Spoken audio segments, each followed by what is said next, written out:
Today we're going to show you how to remove an axle off any of the ROVs and ATVs that have a white knuckle or a white band.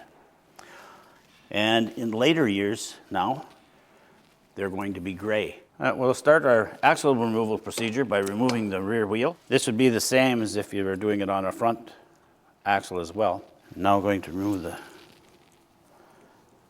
cotter pin, locking the rear nut, axle hub nut.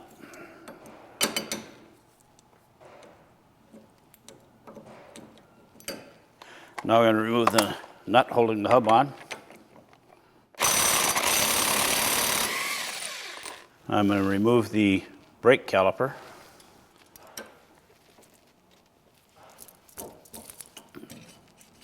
Take the caliper off and just let it hang there. I can remove my hub.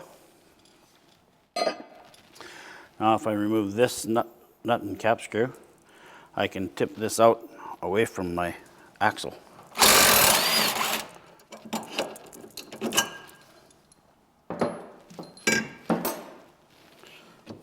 To keep this up out of my way, I'm going to take a strap and put it up through here just to hold it up. Now I can tip my axle down out of the way, hub I mean, and then making sure the axle is straight, parallel to the transaxle or to the knuckle. And I'm going to push in on it. As you see this movement, push it in, it stops, and you're going to feel it move in just a little bit.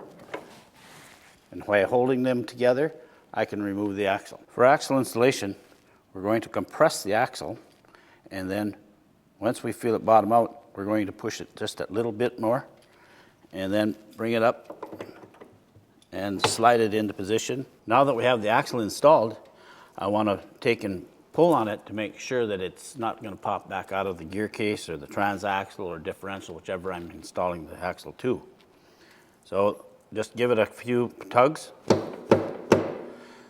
I now know that it's installed correctly. The clip has been expanded inside the gear case or differential. I'll install the axle into our knuckle. Drop my strap off, holding my arm up out of the way. Bring that down into place. Reinstall the cap screw and nut. Be sure to torque this to the proper specification. Now install my hub and my brake caliper.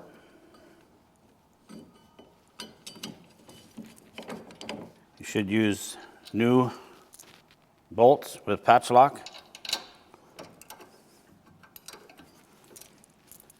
Be sure to tighten those to the proper torque specification. Install our axle nut. Using the proper holding tool, put it on and torque that to the proper specification, and then reinstall your cotter pin.